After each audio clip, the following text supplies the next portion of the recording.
the afterthought. It shouldn't be, but it's just the reality of what has been. So after the floods, it became very simple. I and Commissioner's Court said we're going to do whatever it takes to kickstart this process to make sure that we remove as many people from harm's way as possible going forward. Why did that come about? Well, I'll give you the real simple story. My daughter and her family were taken out by boat in Brays Heights. Fortunately, their home wasn't too damaged. But after the storm, after the 6 nights at the Emergency Operations Center, she asked if I'd come over because they were giving away some free shoes on her street. And if I'd come over and shake hands, I said, certainly. You know, being a politician, I'm always happy to go shake hands. But as I turned on her street, my life changed. I was talking to somebody on the phone, and I said, I'm going to have to call you back.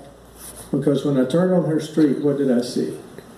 Nothing but piles of debris on both sides. And I was okay at that point.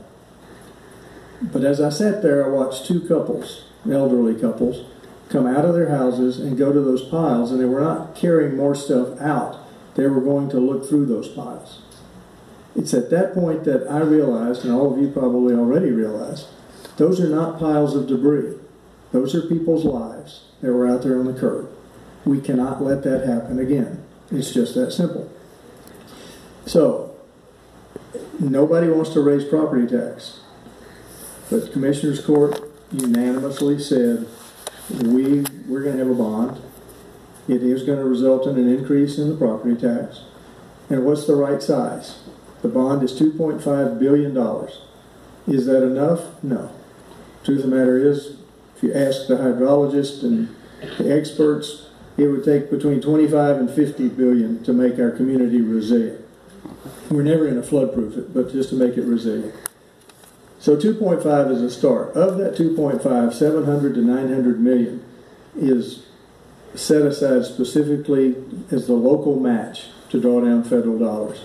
And those federal dollars will flow at a 3-to-1 ratio for the most part. So that'll increase the total spend of this $2.5 billion budget closer to $5 billion. And we can do a lot of good with that. Then we said, we want the public involved. And people were skeptical of that. But in fact, we had 23 public engagement meetings in the 22 watersheds throughout Harris County. We had thousands of people come. Hopefully some of you attended some of those. We actually had people come with suggestions, and the Flood Control District and the county engineer said, those are good suggestions, so we added them to the list. Our list of projects is now bigger than $2.5 billion. But we're committed to doing everything that's on that list. We would like some help. The federal government has put in some money. The state of Texas, well, they have this thing called a rainy day fund.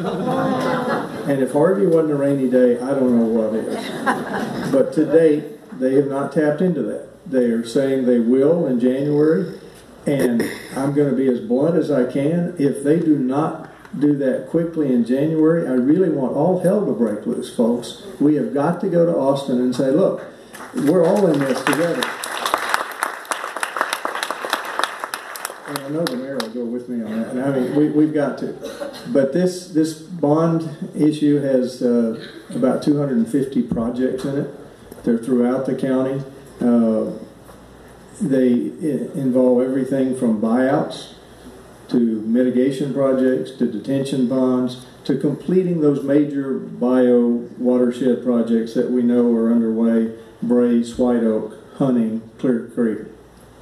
We know we can be successful because the one major watershed that did not flood during Harvey was Sims, because the Sims project had been completed. So we know we can do this. But here's our real problem, and I was glad to hear somebody else mention it earlier. We have floodplain regulations. We don't know where the floodplains are, though. We had 160,000 homes flood in Harris County during Harvey. 105,000 were not in floodplains. Well, they were in floodplains, they just didn't know they were in floodplains. Why did that occur? Well, think back to Tropical Storm Allison. When the Rice University Med Center area flooded, everybody went, oh my gosh, what happened? Well, if you went back and looked at the maps of that area before those institutions were there, there was a big creek that ran right through there. Well, you build on top of a creek, Mother Nature has a long memory. When the water gets high, the water is going to go back to its natural flow pattern. This thing I read you about Buffalo Bayou and the tributaries north of it, same thing. Addicks and Barker were built in the 1940s. They were 20 miles out of town. Nobody was ever going to live there. Now we built all the way up to them, and inexplicably behind the dams too. That's a whole different subject that we can talk about. But as that development occurred, nobody really kept up with where all those tributaries and creeks and drainage features are. So we can have the greatest building codes in the world, we can have the greatest floodplain regulations in the world, but if we can't apply them because technically they're not in a floodplain, it doesn't do us any good. So some of this bond money is specifically set aside to find out where the floodplains are. Because if we wait on FEMA, it could take a while. And if we can do it locally, we can. Now, the final thing I'll say is we're hopeful that other people will step up, other levels of government will step up and help fund some of these projects. Because the more that we can get funded by either the feds or the state, then the farther our local dollars will go. But the bond is not an end, it is a start. We have to say that.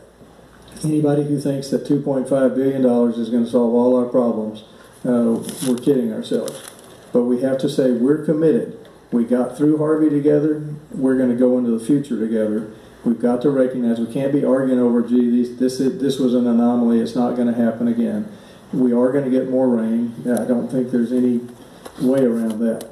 And this doesn't even involve the whole question of hurricanes. If